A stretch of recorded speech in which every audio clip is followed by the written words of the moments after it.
tout le monde, bienvenue à l'épisode d'aujourd'hui. Aujourd'hui, je reçois Charles Fortier. Allô Charles? Bonjour, ça va bien? Ça va bien toi? Ça fait plaisir d'être ici. Je Merci suis de vraiment m'accueillir. content de te recevoir. J'imagine qu'il y a certaines personnes qui ne te connaissent pas parce que toi, tu joues principalement à la Ninkasi. Tu es chroniqueur chaque semaine. Puis je pense que tu as un plus gros rôle aussi au niveau de la Ninkasi. Ouais. C'est comment tu décrirais ton rôle? Disons, mon rôle, je suis un des cofondateurs du Ninkasi Comedy Club avec Jean-Philippe Gay, puis la compagnie en fait qu'on a derrière ça Mhm.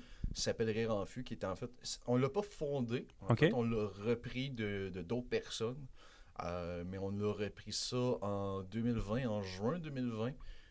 Pour en faire justement notre entreprise et par la suite justement développer un peu le produit humoristique, autant justement à l'intérieur des comedy clubs que même on a développé d'autres choses. On a développé beaucoup de spectacles extérieurs, entre Ouais. autres. On a fait des spectacles corporatifs à l'occasion aussi. Et on a d'autres projets qui s'en viennent, bien sûr. Donc c'est ça. Là. Mais à la base, Rire en Fût, si ma mémoire est bonne, ça a commencé en 2015 ou 2016. C'était Quand même, J-Man presque. qui avait ça. C'était une organisation juste bien standard qu'il a Mhm. fait fonder sur le site avec un gars qui s'appelle Kevin Valley, si ma mémoire OK, est bonne. crème, il fait ça encore de l'humour? Je le connais pas. Kevin, non. Non. En fait, c'est parce que Kevin est, si je me rappelle bien, il travaille pour une compagnie de jeux vidéo. Puis, OK. disons, la job a pris l'ampleur. Là. Je pense qu'il a déménagé à Shannon. En OK. fait, j'ai juste vu une fois sur scène en 2019. Puis, tu sais, même c'était comme un passe-droit. Je connaissais pas le nom. Puis, J-Man, il a fait Mhm. non, c'est correct. Lui, il peut venir parce que c'est l'un des fondateurs. Ouais. Ok, pas de problème. Mais c'est ça. Donc, Fait que là, vous vous concentrez un petit peu plus sur le côté production. Ouais. Je sais que Jean-Philippe, lui, il travaille côté humour Oh, aussi. Toi, ben, je pense que t'aimes il- ça. Jean-Philippe, Ouais. disons, c'est sûr que dans l'entreprise, on a quand même deux priorités différentes à ce Ouais. niveau-là. Jean-Philippe, lui, a quand même, je dirais, le talent, le temps et la drive, justement, pour vraiment se développer en tant qu'humoriste. Mhm. Moi, un petit peu moins, parce que j'ai quand même une job de jour aussi en attendant. Puis en même temps, je te dirais, au niveau de mes forces, j'aime plus l'aspect entreprise, l'aspect administratif. J'aime le Tout ce qui est développement. business. Puis c'est quelque chose vraiment Ouais. que j'ai appris vraiment sur le tas en plus. Disons, excuse-moi, j'ai toujours eu des bonnes forces justement pour construire des systèmes, pour juste être à l'arrière. J'aime être de support en général plus que d'être en avant. Mais c'est ça, de par la suite, c'est ça, juste le développement de l'entreprise, puis d'en faire justement de la promotion aussi, justement, de nous vendre par rapport à ça, puis même tout ce qui est l'aspect justement des finances, tout ça, c'est quelque chose qui m'allume quand même vraiment par rapport à ça, là, même si pour beaucoup de personnes, là, je suis en train de les endormir en ce moment. Là, mais, il y en a qui aiment ça, les classeurs Ouais. Excel, donc moi, c'est justement un cas... T'es d'ailleurs le créateur du meilleur tableau Excel au Québec pour les humoristes, notre Oh, fichier ouais. de travail. Ouais, tu veux dire le répertoire? Oui, répertoire Ouais. des soirées d'humour au Québec. Ouais, sur un pacing près de chez vous. Krata, ouais, je te dirais, par contre, c'est une idée qui est venue d'une autre personne qui s'appelle Mhm. Dominique Samoisette, qui est à Ok. Montréal, qui lui, en fait, il avait carrément bâti le répertoire, c'était vraiment, il y a même un trademark par rapport à ça, si je me rappelle bien. Mais dans le fond, lui il a arrêté à un certain moment donné. Moi, j'ai fait, ben écoute, je pense que ça n'a pas été intéressant justement de l'avoir. Ouais. Mon seul problème, par contre, c'est que, disons, je le mets à jour pas tant que ça, parce qu'en même temps, j'ai pas l'impression d'être nourri tant que ça par, soit mettons, des changements ou des nouveautés. Mais en même temps, là, ce qui se passe, c'est que il y a un de mes bons collègues, Pierre Castonguay, que lui a Ouais. bâti justement une autre entreprise, un Lui, autre c'est... répertoire. comment ça s'appelle? C'est La chose, je pense. qui est une entreprise pour donner des cours d'humour, là, Ouais. si je me trompe pas. Là. Mais à la base, c'est Ouais. que lui aussi, il veut aussi avoir... moi, mon répertoire est vraiment plus pour les humoristes, tandis que lui, il voudrait un répertoire qui soit pour les humoristes ainsi que pour la clientèle, Ok. pour les spectateurs. OK? Mais aussi, il voudrait, de manière qu'il m'en a parlé, il veut développer d'autres affaires. Mettons que chaque humoriste peut avoir son profil, tout ça. Donc, puis éventuellement, dans le fond, moi, je devrais probablement faire une autre mise à jour dans le coin du mois d'août-septembre pour dire, ben écoute, s'il y a des soirées qui continuent, envoyez donc. S'il y en a d'autres qui c'est fini, on va les Ouais. enlever. Mais par la suite, là, je devrais intégrer mon répertoire à ce que Pierre et son équipe sont en train de faire. Ah, Donc, mais c'est cool. j'en ai déjà discuté avec lui à quelques reprises. Ça fait déjà 2-3 Ouais. mois peut-être. Ouais. Mais c'est ça. En même temps, je pense que le but d'Union aux forces, même, c'est un peu pour ça que justement que Mhm. Ray Refus, c'est un projet à deux. Là. Je trouve que autant Jean-Philippe et moi, on a des forces et des faiblesses différentes. Fait que le but de nous unir ensemble, c'est pour combler nos forces ainsi que justement pallier à nos faiblesses. Je pense que ça aussi qui peut être quelque chose d'intéressant parce que surtout, je me rappelle très bien l'an dernier avec quelqu'un qui voulait m'aider pour le répertoire. Puis Ouais. ça a bien commencé au début, puis là, par la suite, c'était un petit peu plus difficile. En fait, moi, ça m'a aidé aussi parce que j'étais dans une période de rush quand même assez intense au niveau de mon travail. Mais c'est ça, c'est juste que là... Ça doit être des gros défis, tu sais, gérer la Ninkasi, rire en fût. Tu sais, c'est quoi, mettons, tes plus gros défis que t'as? Dormir. Dormir, ouais, c'est sûr, tu finis de travailler, quoi, Souvent, 10h30? Ben, Tu sais, t'es rendu chez vous, il est rendu quasiment même minuit. 10h30, 11h. Souvent, j'arrive chez moi, il est 11h30, minuit. Puis là, je travaille le lendemain matin. Je me réveille à 7. Fait que c'est ça. C'est un peu particulier. Mais dans le fond, ce que nous autres, on a des spectacles au moins 2 fois par semaine. Mais typiquement, ça peut aller jusqu'à 5. Dans le fond, on a les open mic les mardis. On a les soirées tête d'affiche le jeudi. Et le vendredi, samedi, même le dimanche, à l'occasion, on a aussi des one-man shows, mais ça, c'est très variable au niveau justement de la fréquence. Okay. Autant il y en a qui, des fois, on a juste un, des fois, on en a 2. Des fois, on n'a pas pantoute. On va se dire l'été, c'est la... Cette année aussi, vous avez essayé un show concept. Là. Vous avez fait Humour Mania, si je ne me trompe pas. Oui, Ouais. ça, c'était un projet à la base de la part de Jean-Philippe Guy et Okay. Juan Arango. Oui. Que c'était un tournoi humoristique où est-ce que, justement, disons, il y avait 4 personnes qui faisaient 15 minutes chacun. Mm-hmm. Il y avait tout le temps un gagnant du public, un gagnant des juges. Puis par la suite, justement, à la fin, il y avait un tournoi pour les... une ronde pour le choix du public, un ronde pour le choix des juges. Puis le grand gagnant de ça, justement, il a gagné une petite somme d'argent. Ouais.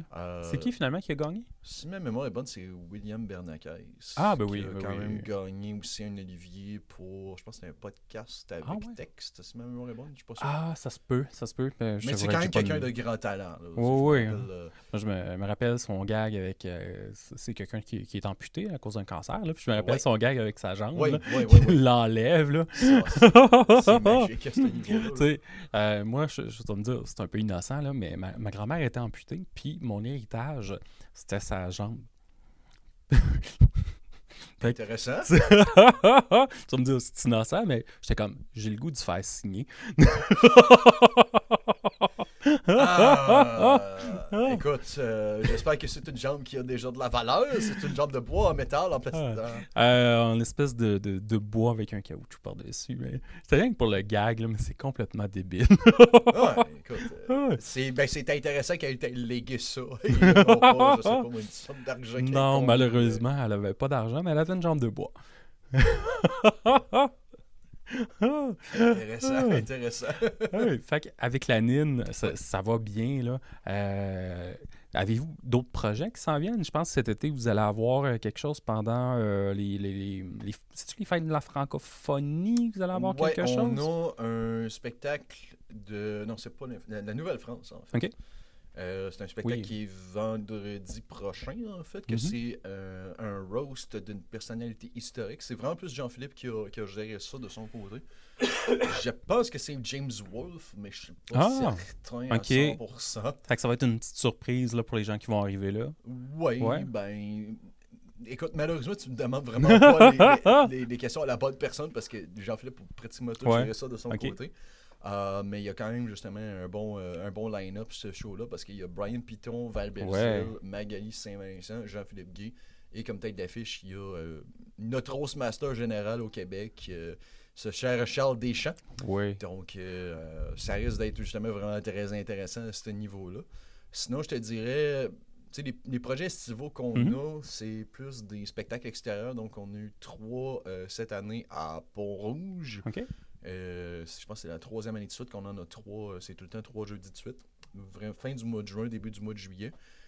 Puis là, cette semaine, on avait un à l'Ange Gardien à 20 minutes d'ici, là, dépasser les chutes d'eau. Excuse-moi, je suis vraiment distrait par tes enfants. Fait que t'as parlé de Charles Deschamps. Ouais. T'as fait le Gong Show à l'Impérial v'là 2 ans, je me trompe pas? Ouais, ça va faire 2 ans, le 12 août prochain, si ma mémoire est bonne. Ouais. Ouais. T'avais-tu aimé ça? L'expérience était Ouais. très intéressante. C'est même Charles lui-même qui m'a écrit pour me demander justement d'aller là. Parce que, disons, moi, ce qui est particulier, c'est que j'ai pas de voiture. C'est quand même assez difficile pour moi de me rendre à Montréal. Puis le Gong Show, j'étais un peu réticent, mais en même temps, ça se faisait à Québec. Je me disais, ah ouais, donc je vais y aller avec mon meilleur matériel. Ce qui était quand même assez intéressant aussi, c'est parce que je venais de débuter un nouvel emploi, donc j'avais vraiment la tête complètement bourrée d'informations sur ce nouvel emploi-là. J'ai été chanceux, c'était un vendredi, fait que j'avais pu avoir l'horaire réduit durant l'été, fait que j'ai fini à midi au lieu de finir à 3h, fait que je me suis pratiqué le reste de la journée. Pour arriver là-bas, je me continue à me pratiquer, puis je me rappelle, le lendemain matin, j'avais une grosse discussion sur quelque chose d'autre avec, je pense, en lien avec l'immobilier. Fait que ça a été quand même vraiment... Ça a été un bon show, là. Tu sais. Oui, Je pense, je sais pas si c'est un record qui est marqué, là, mais t'as le record de celui qui a réussi avec le moins de jokes. ouais, il m'avait dit ça sur le coup, Ouais. je pense que j'en avais fait 11, puis je pense que ça a peut-être été justement battu depuis, là. J'avoue, je regarde pas tant que ça, mais je me rappelle très bien qu'il y en Ça avait riait 2 de fort, suite là. que ça avait ri puis ça avait applaudi pendant 20 secondes chacun. Ouais. Fait que t'as un 40 secondes où est-ce que j'ai rien à faire. Puis, tu sais, Juste j'ai apprécier. rempli un 3 minutes. Ce qui est juste vraiment dommage, c'est que l'acoustique sur le vidéo est vraiment pas géniale. Ouais. C'est vraiment différent de l'expérience que moi j'ai vécue sur scène où est-ce que j'avais l'impression de me sentir comme... Enrobé par le son. Ouais, puis, non, j'étais vraiment... j'étais sur un nuage, vraiment, ce fois-là. Là. C'était vraiment très intéressant comme expérience.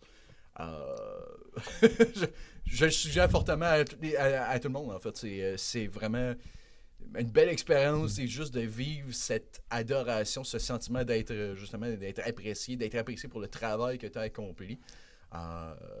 Mais je t'avouerai que je pense que ça va être mon seul gros Ouais. show, je dirais. C'est-tu la plus grosse foule que tu as eue à date? Que tu as joué? Bonne question. Je Ouais. pense que oui. Mais je suis comme incertain parce que des fois, les spectacles extérieurs qu'on Ouais, c'est a, on dur les à compte compter. difficilement. Ouais. Mais tu sais, c'était un impérial rempli à peu près 300-400 personnes. Donc, j'aurais tendance à dire oui. Là. Puis surtout, tu sais, juste avec le son qu'il y avait, l'ambiance qu'il y avait là. Tandis que, puisque des fois, les spectacles qu'on fait à l'extérieur, l'ambiance peut être quand même un petit peu différente. Parce que des Ouais. fois, ça fait un peu comme, il y a un divertissement, mais on est comme au parc.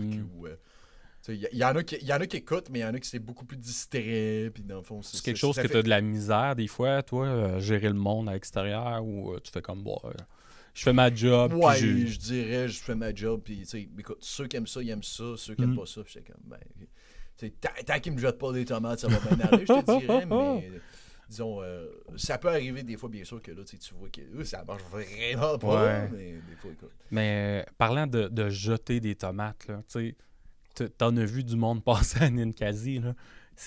Ça serait quoi, mettons, tu sais, nomme pas de nom, là, mais ça serait quoi le pire que tu as vu, la pire réaction dans le public? Je me rappelle très bien d'un cas en particulier où est-ce qu'il y a un humoriste masculin qui a continué à faire plusieurs jokes misogynes et il y avait une spectatrice en particulier qui a fait « Ouais, c'est assez! » Et ce que je semble comprendre, c'est que c'était pas juste une spectatrice, en Ouais. fait, c'était une des humoristes qui était sur le pacing. Ok. Et, disons que cet humoriste n'est jamais revenu. En fait, j'en ai même reparlé après le spectacle. Ouais. Lui, tu sais, par la suite, il disait, tu sais, il essaie quand même de se défendre, mais tu sais, c'est ça, ça a été quand même un peu plus compliqué là, à ce niveau-là. Mais par la suite, disons, comment est-ce que je pourrais dire ça? C'est que chaque crowd a un peu sa couleur, ou chaque endroit même a un peu sa couleur. Tu sais, sûrement, tu as déjà entendu parler, par exemple, de Humour GHB à Montréal, Ouais, une soirée de GF. Ou on peut Denomé. presque tout dire, là, en autant que c'est bien ficelé. Ouais, là. c'est ça. Mais essentiellement, tu sais, il y a du matériel qui serait plus propice à ça, mais qui serait pas propice ailleurs et vice-versa. Donc, mais en même temps, tu sais, c'est ça. Là, c'est juste... C'est aussi un peu une invitation à essayer justement de retravailler son matériel, mais tu sais, Ouais. si lui ne veut pas retravailler son matériel, je suis sincèrement désolé, mais on va pouvoir te réaccueillir, malheureusement. Ouais. J'ai déjà donné des deuxièmes chances à du matériel qui était vraiment sur le bord, puis si ça n'a pas marché la deuxième fois, puis t'as pas tant changé, je suis désolé, mais on va laisser faire. Ouais. Mais au moins, ce qui est le fun, c'est que c'est à la Ninkasi, le public c'est un bon public qui rit fort, qui applaudit, En général, qui laisse des chances aux nouveaux aussi. Ouais. Tu sais, quand ils sentent que c'est un nouveau, il y a un blanc, ils applaudissent, c'est super. C'est Ça, je dirais aussi, c'est aussi l'animateur aussi qui Ouais. aide beaucoup par rapport à ça. Là. C'est sûr, notre animateur des open mic. Normalement, c'est Sam Vigneault, mais Mhm. souvent, des fois, il y a ça à remplacer. Là. Ces temps-ci, on a beaucoup Steve Bicot. Ouais. Des fois, ça a été Alexis Blanchet. Des fois, c'est même carrément JP. S'il est disponible, il peut animer à l'occasion. Des fois, on a Karen Arsenault aussi à l'occasion. Mais à la base, c'est aussi un peu le rôle de l'animateur de comme d'aider un peu. Tu sais, c'est la première fois sur scène, on va l'accueillir ensemble. Puis, il va le dire ouvertement que c'est sa première fois. Mhm. Souvent, ce qui arrive aussi quand c'est sa première fois, généralement, il y en a plusieurs qui vont inviter une bonne partie de leurs amis. Ouais. C'est juste mardi dernier. Il y avait c'est quoi, une passé. cinquantaine de personnes qui Quelque venaient chose voir comme ça. une seule personne. Ouais. Good job, Patrick. Good job, Patrick. Ah, c'était spécial, par contre. Que lui, il quitte, justement, entre deux humoristes. Ouais. Que là, toute la crowd commence à chanter, à dire, mais hey, good job, Patrick, ça faisait bonne fête, Kevin, sur le bar. Ouais. Puis, Ouais, ce qu'il faut expliquer, c'est que dans le fond, lui, il passait en deuxième. Ouais. Il a fait son numéro, puis les 50 gars, puis est-ce que c'était 50 gars, genre de la construction, fait que des gars avec un humour un peu plus grivois, là. Ouais.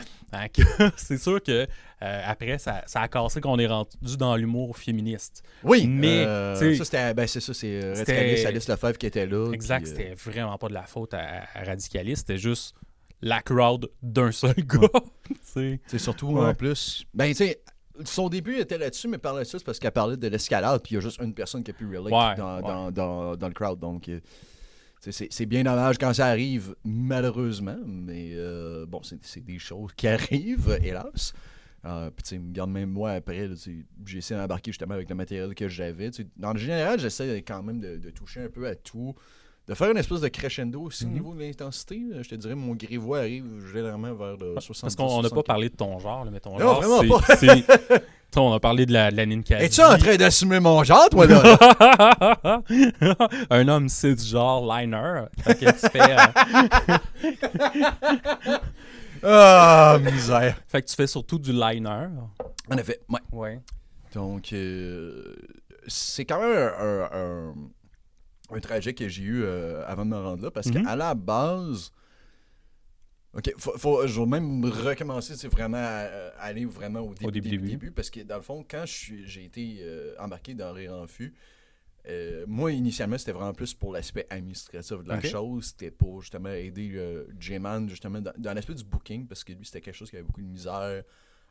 C'était son collègue qui faisait ça avant, mais justement, il y avait aussi d'autres difficultés à ce niveau-là. Puis, tu sais, il me disait, écoute, toi, je sais que tu es quand même quelqu'un de cartésien. Quand on donne les règles, tu suis quand même assez bien à ce niveau-là. Je fais, il n'y a pas de problème. Puis, il m'a dit en même temps, puis je pense que tu as un potentiel à faire de la scène. J'ai discuté avec toi, tu es quelqu'un d'intéressant. Puis là, sur le coup, je fais comme, OK. Parce que ça faisait 15 ans que j'avais fait de la scène auparavant. Puis on parle de jouer du trombone en secondaire 2. Donc, il y a quand même une bonne différence entre les deux. Autrement, j'avais juste fait quelques conférences, juste pour expliquer, parce que là, les auditeurs ne le savent pas, mais j'ai le syndrome d'Asperger, donc j'ai déjà fait des conférences pour expliquer ça. Comment vivre avec ça pour des jeunes adolescents ainsi que leurs parents. Puis ça, à la limite, c'était un petit peu plus improvisé, mais c'était très biographique. Les jeunes sont encore lycées comme à peu près n'importe quel jeune de 14 ans. Mais les parents, au moins. Ouais, les ça, parents là. posaient beaucoup de Tu sais, questions. voir ils que étaient tu très avais une intéressés. vie normale, Ouais. tu sais, ça devait être rassurant. Tu sais, j'imagine que quand tes parents puis ton enfant a un diagnostic d'autisme ou d'Asperger, ça doit être un choc.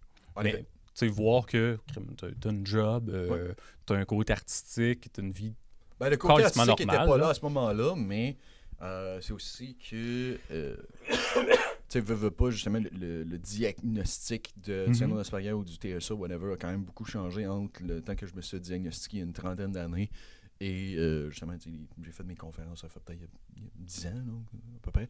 Donc, juste la manière de comment déceler ça, comment traiter ça. La seule affaire que je trouve vraiment déplorable, c'est que je pense que ça prend beaucoup plus de temps pour que les jeunes aient des services parce que c'est surchargé. Mais c'est ça. Donc, c'était vraiment les seules expériences que j'avais justement de discuter devant le public ou juste d'être en performance. Donc, au début, moi, j'ai toujours été quelqu'un qui adore les nouvelles. C'est tellement weird, mais ça s'est vraiment passé. Ouais. Il y a une page que je me rappelle que je suis abonné, ça s'appelle News that sound that they are from the Onion, but they aren't. They're real news. Par exemple, on va dire un gars en Floride qui apporte un alligator dans une montagne russe, quelque chose comme ça. Celle-là, c'est-tu arrivé pour de vrai? Écoute, des gars qui apportent des alligators là où est-ce qu'il faut pas, en Floride, ça arrive une fois par semaine. Mais c'est juste qu'il n'y avait pas beaucoup qui étaient au Québec. Fait que le monde n'était pas vraiment par rapport à ça. Par la suite, j'ai eu un style plus standard où est-ce que je parlais sur un sujet pendant 5 minutes. En tant que chroniqueur, j'ai vraiment débuté justement la chronique où est-ce que j'avais pratiquement tout le temps un sujet différent à chaque semaine.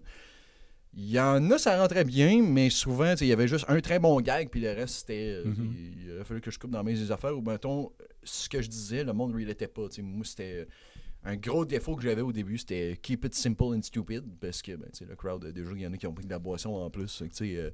Parler de Monsanto et de Dionysos, c'était pas nécessairement les meilleures idées du monde. Imagine, genre, des fois, on a juste de la misère à parler d'escalade. Là. Ouais, mais c'est ça. Donc, mais j'avais quand même développé des idées sur plein de sujets. Là. Un des derniers que je me rappelle avoir fait, que j'avais trouvé vraiment très intéressant, c'était d'imaginer le film Cendrillon si c'était fait par Quentin Tarantino. Ça, j'avais vraiment trouvé l'exercice très intéressant à ce niveau-là, mais entre autres, je me rappelle avoir fait un numéro sur les pizzas, un numéro sur les araignées, un numéro sur... ça, c'était un sujet qui m'avait été imposé, mais sur le D20 dans Donjons et Dragons, mais ça, j'avais été vraiment trop loin là-dessus. Les filles dans la salle devaient être complètement clueless, là. Ils devaient être comme, c'est quoi un D20, premièrement? Il y a des D plus que 6. Ouais, ça, j'avais définitivement roulé un naturel sur mon jet de charisme ce jour-là. Mais un numéro que j'avais commencé, puis j'avais pu le développer avec le temps, avant la pandémie, il faut se le rappeler. C'est justement sur le syndrome d'Asperger. Donc, au début, ça a commencé par un 5, mais là, tranquillement, pas vite, j'ai ajouté du stock, puis à la fin, ça commençait à devenir un 8-10 quand même pas pire. Puis je me rappelle, c'est un des derniers gros shows que j'ai eu avant la pandémie, c'était un 12 que je devais faire. Que finalement, ça a été réduit à 10, mais que sur le 5, finalement, j'ai fait 18, mais c'est parce que le monde tripait comme ça se peut pas. Merci Alex Lapointe d'avoir amené tout ce beau monde-là à la Piazza un vendredi de février. Mais j'avais fait mon 8 sur le syndrome d'Asperger qui a finalement, textuellement c'était 8, mais ça a duré 14 minutes. Des fois qu'on contrôle pas les rires. Non. Mais, admettons, tu joues à la Ninkasi, un 5 minutes devient 8 minutes. Ouais. Tu fais la même chose ailleurs, ça va être 5 minutes. C'est partout. Mais c'est partout, c'est juste ça, c'est quelque chose qu'il faut que tu apprennes quand même assez tôt. Le temps de scène, c'est autant le texte que les réactions du public, que le crowd work que tu peux faire. C'est vraiment tout ça. Il y a des scènes qui sont plus sévères que d'autres à ce niveau-là, puis éventuellement, tu vas te le faire dire justement par tes collègues plus expérimentés. Ouais, t'as busté ton temps. Puis éventuellement, même, ça peut aussi devenir un... Ben écoute, si t'es pas capable de te contrôler, on va diminuer tes opportunités, malheureusement. Mais la dernière fois que j'ai joué à Ninkasi, j'avais fait un texte, j'étais comme, c'est 7 minutes. Puis là, je suis arrivé à moitié de mon texte. Je suis comme, je suis rendu à 7 minutes. Fait que, merci tout le monde. Je vous laisse sur ce jeu de mots-là. Parfait. Bonne soirée. Je me suis timé. J'étais comme, OK, faut que je fasse attention. Puis rapidement, tu peux être juste concentré puis faire. Parce qu'on check notre sel pour pas buster. Puis tu fais comme, 2 minutes, ça passe vite sur scène. Là. Ouais, ça passe vraiment vite. Tout dépendant justement de comment ça se passe, si tu interagis avec le public, si tes rires sont très bons. Oui, en effet, ça peut passer vite, comme ça peut être extrêmement lent aussi. Ça dépend vraiment de plein d'affaires. C'est une science qui est très inexacte. Mais tout ça pour en venir, où est-ce que c'était 12 dons, en fait, que c'était 8 sur mon syndrome d'Asperger, puis 4 sur les Niners, parce que à la base, les Niners, j'avais commencé à développer une page où est-ce que j'écrivais justement n'importe Mhm. quel genre de joke. Ouais. Que j'étais pas sûr de pouvoir faire un numéro complet là-dessus. Mais je trouvais la joke était intéressante, fait que j'allais l'écrire là. Puis là, de fil en aiguille, bon, ça a commencé par 1, 5, 10, 15 pages. OK, ça peut être intéressant. Là, la pandémie est arrivée, puis là, j'ai commencé à en écrire un petit peu plus, juste on the side. Je pense, tu sais, au retour de l'été de la pandémie, j'étais peut-être rendu justement dans 30, 40, 50. Puis là, je me rappelle avoir fait un autre spectacle où est-ce que j'avais fait mon numéro sur l'Asperger. Ça avait vraiment mal été.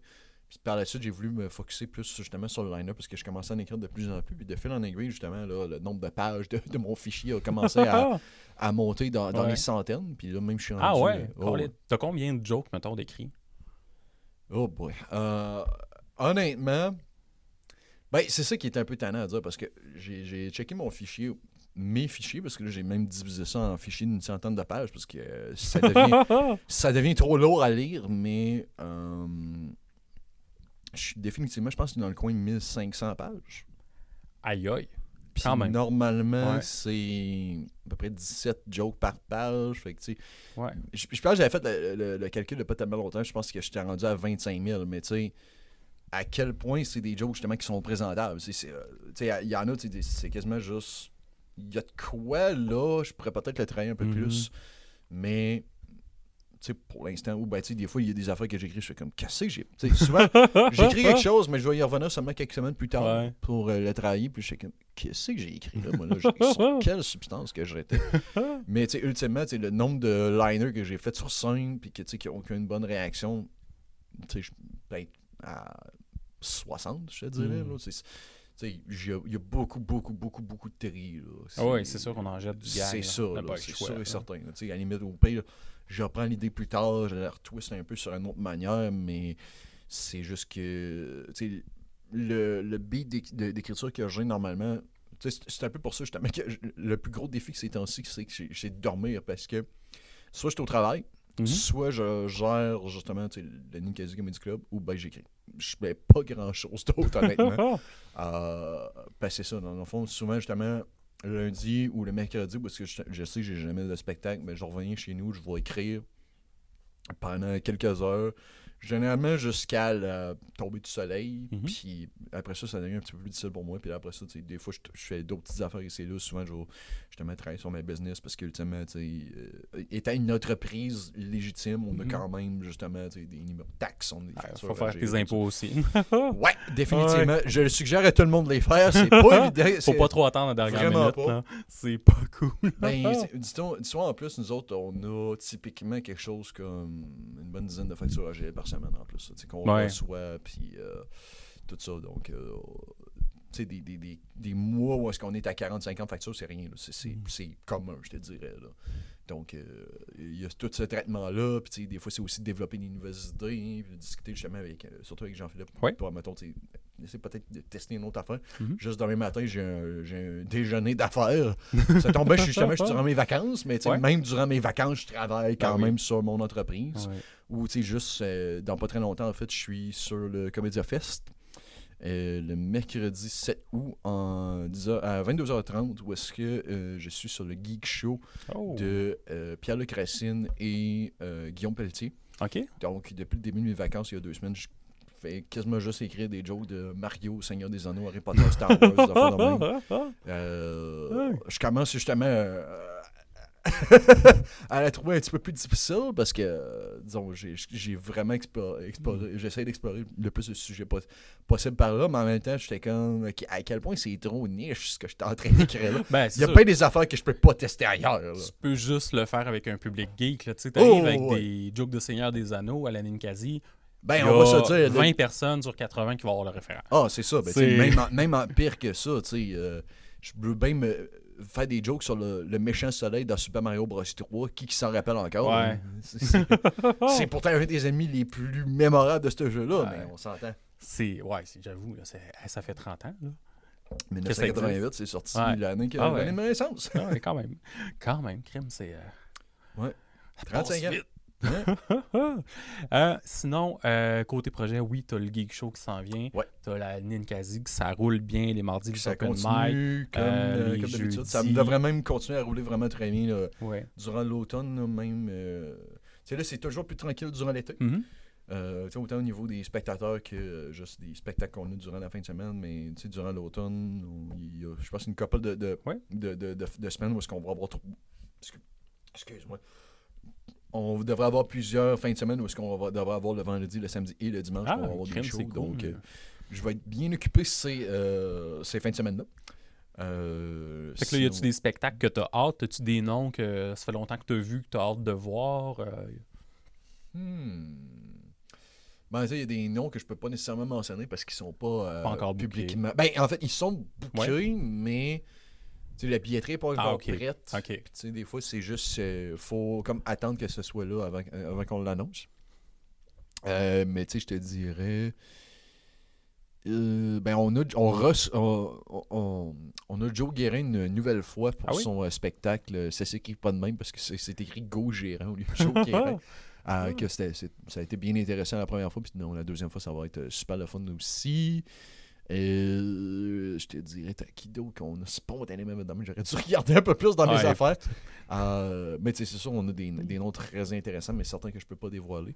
Puis sinon. Puis j'imagine que les gens peuvent aller sur le site de Ouais. c'est ninkadicomedyclub.com. ninkasicomedyclub.com, comédie avec un E à la fin, c'est écrit en français. Puis vous pouvez voir justement toutes nos billetteries de tous nos spectacles un peu plus bas sur la page. En plus, même, on a commencé une infolettre aussi. Fait que Oui. pour les mardis, les jeudis, là, si vous êtes intéressé, là, ça peut même avoir des billets à moitié prix à l'occasion. Sinon, ce que je pense. Ah oui, c'est vrai. Ben là, on est à la fin du mois de juillet, bien sûr. Le Comédia Fest débute dans quelques jours. Et c'est possible qu'on ait justement quelques petites surprises qui vont s'ajouter autant sur nos open mic que sur nos soirées tête d'affiche. On en a déjà même que je peux pas nécessairement dévoiler pour l'instant. C'est mais... cool, donc c'est à ne pas manquer. Ouais. Sinon, je conclurai là-dessus. As-tu une dernière chose que tu voudrais dire? Continuez à encourager vos soirées d'humour, que ce soit à Québec, à Ninkasi, mais même Comédia Club, ultimement, c'est aussi une très bonne opportunité. En fait, ce qui est le fun, c'est surtout, nous autres, c'est surtout les mardis, jeudis. Le Comédia Club, c'est surtout les mercredis, vendredis. Donc, il faut avoir une semaine de rire en entier. Quelqu'un qui veut sortir tous les jours, il peut. Oui, puis même ce qui peut être intéressant aussi, c'est qu'il y a quand même le développement d'autres soirées ici et là. Par exemple, il y a Tom Chiquan qui a une soirée à l'Emporium qui devrait revenir mensuellement à partir de l'automne. Il y a Stacy Deschamps qui commence un open mic au Voix de Napoléon, je pense que c'est le jeudi mensuellement aussi à partir de l'automne. Il y a quelques autres spectacles ici et là qui vont débuter. Fait qu'on a une belle scène à Québec. Là. Quand même, mais ce qui est important, c'est justement de la faire grandir, de la faire connaître, puis de dire OK, mais il y a tout ça, de l'encourager, puis même, ce qui peut être intéressant aussi, c'est que ça peut donner le goût à certains spectateurs de vouloir se lancer, justement, de faire leur premier open mic, et ça peut être bien intéressant pour ça. Il y en a qui le font juste une fois, puis c'est 100% convenable. Mais il y en a que ça peut leur donner une idée, ça peut juste leur donner cette activité créatrice qu'ils n'ont pas nécessairement pensé en ce moment, mais que ça peut être vraiment le fun pour eux autres. Puis on ne sait jamais où est-ce que ça peut mener. Là. En fait, la plupart du temps, je dirais, chaque mardi, on a pratiquement tout le temps quelqu'un qui est complètement nouveau. Mettons que ça fait genre moins de 10 shows qu'il fait juste en général. Fait que c'est le fun de voir ce développement. C'est le fun, des belles découvertes comme ça. Ouais. Fait que je te remercie d'être venu aujourd'hui. Vraiment, super intéressant. Mais merci beaucoup. Tu as un rôle vraiment important pour l'humour à Québec. Là. Fait qu'un peu de brag, là, on va le prendre. Je préfère, en fait, si tu me permets, je préfère juste remercier les personnes avec qui je travaille, autant que ce soit mon collègue Jean-Philippe, que ce soit avec les propriétaires de la Ninkasi qui croient en nous à chaque reprise, malgré que je suis extrêmement anxieux des fois quand ça va moins bien. Mais autant le staff de service, le staff de cuisine, le directeur technique, ainsi que les techniciens de scène que j'adore à chaque fois. Mais c'est aussi les spectateurs qui reviennent, qui redemandent à chaque fois. Merci sincèrement de nous laisser justement continuer à performer, puis que vous appréciez ça, puis aussi bien sûr les humoristes avec qui on travaille, là, On a beaucoup. J'aurais des centaines de noms à Ouais. nommer que Ouais. je t'aimerais remercier. Merci sincèrement à toutes ces personnes-là parce que on fait une bonne équipe, on fait un beau produit ensemble, puis c'est grâce à vous. Puis merci beaucoup, on lâche pas, on continue. Puis j'ai hâte de vous revoir bientôt. Ben, merci. Fait que merci tout le monde d'avoir écouté. Merci encore, Charles. Ça fait plaisir.